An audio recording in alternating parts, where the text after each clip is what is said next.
Doc, ¿le puedo hacer una consulta? Sí. Quería saber si me puede decir un ejemplo del objeto ilícito. ¿Por qué? Porque yo entiendo de que el objeto social es lo que la sociedad se propone a llevar a cabo, que tiene que ser preciso, determinado y demás. Lo que yo no entiendo es cómo en ese acto constitutivo puede existir un objeto ilícito, porque una cosa es que sea un objeto ilícito y que eso lo utilicen como pantalla para hacer un acto ilícito. Pero ya desde el vamos ya estamos sabiendo de que es ilícito. Entonces, ¿cuál sería el ejemplo? Bueno, es muy Yo buena soy pregunta, mal. muy buena reflexión, Florencia, porque deja la cámara, el micrófono abierto, por así lo podemos llegar a Ok. Mira, en realidad la doctrina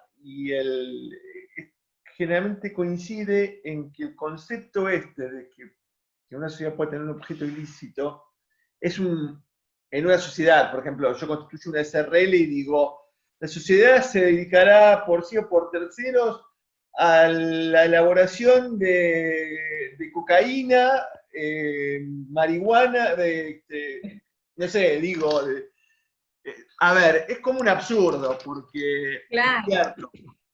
Lo que dicen es que es una norma de carácter moralizante, es decir, que a nadie se le ocurra, que se pone como una tutela, a nadie se le ocurra constituir una sociedad de objeto ilícito, porque te va a pasar todo esto. Te van a caer las 10 plagas de Egipto porque vos constituiste una sociedad de objeto ilícito. Lo que sucede en todo esto, es que tenemos que tener en cuenta que hay sociedades donde el contrato no está escrito. Una sociedad de hecho, el contrato no está escrito. Y puede tener un objeto ilícito. Ahora, ustedes me dirán, para que tenga objeto social tiene que tener la cláusula. Porque si no, ¿cómo sé cuál es el objeto de la sociedad? Si yo tengo una sociedad donde hay un contrato que no adoptó la forma escrita, la única manera de saber cuál es el objeto es a través de la actividad que lleva adelante. O sea, ahí la actividad y el objeto se traducen. O sea, la actividad se traduce en el objeto. ¿Está, Florencia? Es decir, Sí, como era, claro, un ejemplo absurdo, no entendía dónde estaba el objeto en la parte ilícita, pero ahora que lo explico, me quedó claro, claro. en realidad, si yo tengo una sociedad donde de repente, no sé, tengo, o sea, si yo tengo una SRL, una sociedad anónima, no creo que, a ver, se fije en en un concepto de que en el denunciado diga lo que yo te expliqué, o que no sé, que tenga por fin el tráfico de armas, de Claro. armamento, o el tráfico de personas, no sé, por darte o el regenteo de prostíbulos, es decir, no hay en principio yo no creo que pueda haber algo así, o que alguien haga una cosa así, no que pueda, que no, pero tenemos que tener en cuenta que esa norma también podría llegar a ser para una sociedad donde tenga un contrato no escrito.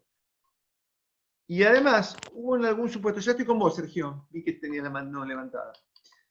Y además, había un supuesto jurisprudencial donde se probó, se demostró que una sociedad se había constituido, el capital o los aportes de los socios para constituir la sociedad, se había obtenido de un hecho ilícito, particularmente fue un robo, me parece.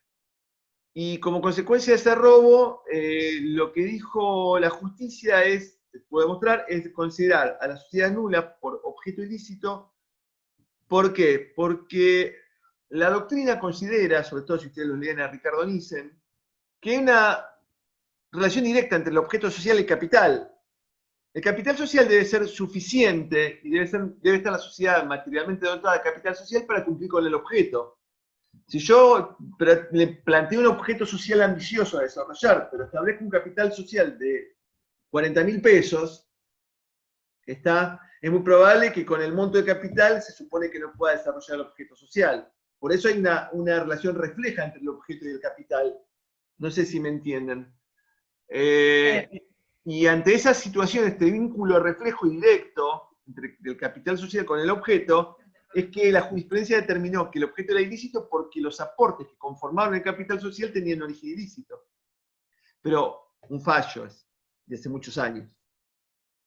Yo porque digo, ¿en qué caso se pudo haber aplicado esta situación? Claro, pero en ese caso sería intervenir directamente en la sociedad y establecer todo lo que usted me está comentando. No está especificado en el objeto social, No, eso, a eso en va, realidad por más que eso. intervenir o investigar, de repente, a través de un proceso judicial, cómo se conformó esa sociedad, ¿no? Ahora, como vos decís, no conozco supuestos. Por eso la doctrina dice, es un artículo, el artículo 18 es un artículo moralizante, ejemplificativo. Si haces esto, te va a pasar esto, no lo hagas. Por eso lo escribo. No significa que yo voy a, que se puede hacer, porque, a ver, como vos decís, es una situación como muy tirada a los pelos. Sí, Sergio, vos querías comentar algo, preguntar algo. Y cuando una sociedad nace con un objeto lícito y después por una disposición estatal, ese objeto lícito pasa a ser ilícito. ¿Cómo queda? ¿Se tiene que disolver? ¿Tiene que responder frente a terceros? ¿A qué ejemplo? Caso típico, A ver, bueno, que a mí me gusta, por ejemplo, un hobby que son de los peces, Ocean Nutrit.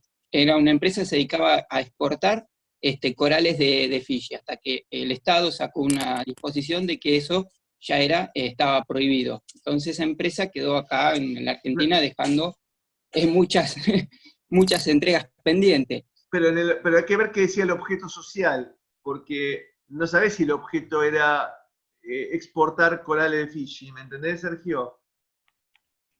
Quizá lo que se tornó ahí ilícito no fue el objeto, sino la actividad de la sociedad. Y ahí tiene que diferenciar claramente entre objeto y sociedad.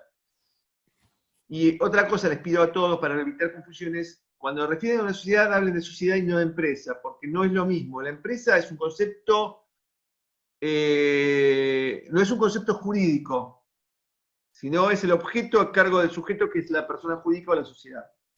Estamos hablando puntualmente de sociedad, les digo, no para corregirlo, sino para evitar problemas de confusiones. Entonces, les decía que ahí lo que puede haber sucedido es que la actividad se tornó ilícita, pero no el objeto. Hay que ver cómo estaba redactado el objeto social.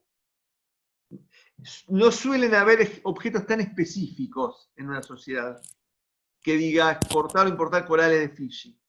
¿Está? Puede ser genéricamente, no sé, algo más amplio. Si eso estuviera escrito en el objeto social y después se tornara prohibido, ahí sí podríamos estar en el supuesto de objeto ilícito. Pero como esto sería ex post, no es que se constituyó la sociedad así con objeto ilícito, quizá deberías dar la posibilidad que readecue el objeto antes de disolverla. ¿Por qué? Porque también opera lo que se llama el principio de conservación de la empresa del artículo 100. ¿Por qué es el principio de conservación de la empresa? Pues se supone que la sociedad tiene a cargo la explotación de la empresa y que lo importante es justamente la actividad económica que tiene a cargo, que hay que salvarla y que protegerla, no como fuente generadora de riqueza. ¿Entendés, Sergio? Bueno.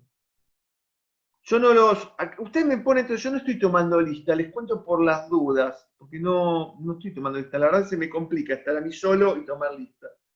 Los que están, la verdad que no tengo posibilidad de tomar lista. Yo más o menos sé quiénes vienen a todas las clases. Además las tengo grabadas. Entonces, ya en algún momento las voy a poder subir, pero hasta ahora estoy complicado. Pero quédense tranquilos porque si no, no estoy. Tendría que tener una persona que me pueda dar una mano y estoy complicado. No estoy solo. Bueno, entonces, eso en función de la sociedad de objeto ilícito. Fíjense, vamos a compartir pantalla de vuelta. A ver.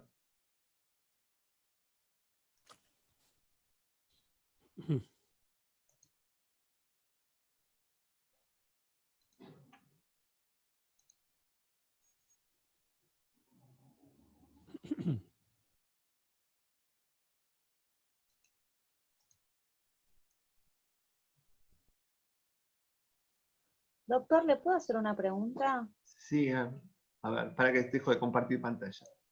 ¿Quién me quiere preguntar? No, está bien, mientras que por ahí comparte, ¿usted tiene ahí alguna jurisprudencia o, de hecho me lo estoy preguntando esto, ¿no? Porque usted decía del objeto, que tiene que cambiar una empresa, tiene que cambiar todo, es medio difícil. No es empresa, Va, Cecilia, sociedad.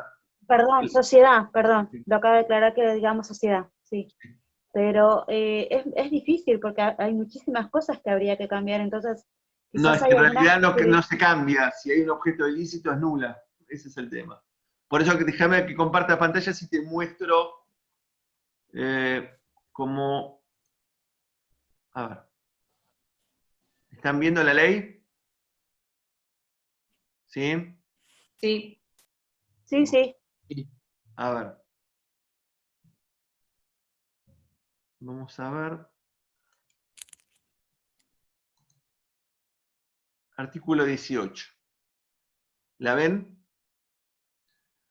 Acá Sí. está desarrollado, a ver, el concepto de la nulidad, donde la sociedad es nula de nulidad absoluta, es decir, que no hay posibilidad de subsanarlo esto. No hay posibilidades ni de subsanar, ni de confirmar el acto, ni nada por el estilo. Pero fíjense, a pesar que hay una nulidad absoluta, lo que provoca la nulidad es la disolución de la sociedad. ¿Por qué? Porque después viene la liquidación. Pero, y otra cosa, por efecto de la nulidad societaria, los terceros de buena fe pueden alegar contra los socios la existencia de la sociedad, pero los socios no la pueden alegar hacia los otros, hacia los terceros. ¿Por qué? Porque hay un principio jurídico que dice que nadie se puede beneficiar como consecuencia de un ilícito. ¿Está? Por eso los socios no pueden reclamar, ni la sociedad puede reclamar deudas o ganancias. Está porque nadie puede beneficiarse como consecuencia de un acto ilícito. Con lo cual, comprobada la causal de nulidad, se procede a la disolución. Disolución que va a traer aparejada la liquidación. Liquidación significa, ya lo vamos a ver mejor la clase de estado, significa que se cancela el activo para cubrir el pasivo y el remanente se distribuiría entre los socios. Para eso la liquidación la lleva a cargo un liquidador designado por la sociedad. En este caso no, lo designa el juez. Fíjense, en este caso, si hay un remanente, el remanente, en vez de distribuirse entre los socios, va destinado al fondo para el fomento de la educación común de la jurisdicción respectiva, donde se llevó el juicio adelante. Y además trae aparejada una responsabilidad adicional de los administradores y socios. Si con el activo no alcanza a cubrir las deudas sociales. No solamente de los socios y los administradores, sino de los administradores de hecho, porque la ley dice quienes actúen como tales. Es decir, que quienes actúen como apoderados realizando actos en representación de la sociedad. Con lo cual van a tener en ese supuesto una responsabilidad solidaria e ilimitada. Y directa, además. No subsidiaria, directa. O sea, van a estar en un pie de igualdad con la sociedad como deudores. ¿Sí? ¿Me siguen hasta acá? Y le hago una consulta. ¿Qué? Acá igual está el artículo 18, léanlo. Sí, pero si es una SRL, van a responder hasta No, el aporte. No, No. en este caso no aplica. no, porque hay una nulidad de contrato social. Por eso, pueden responder hasta con su patrimonio también. Exactamente. Perfecto. ¿Quién dijo que no entendió? Yo. ¿Quién es yo? Pero que no entiendo, lo de los terceros de buena fe pueden alegar contra los socios la existencia de la sociedad sin que estos puedan oponer la nulidad. Porque el ¿Quiénes tercero de serían buena los fe, terceros de buena fe? cualquier tercero con el cual la sociedad se obligó. Por ejemplo, vos le vendiste algo a la sociedad y la sociedad no te pagó. No vas a recuperar nunca tu crédito, tu bien o tu crédito.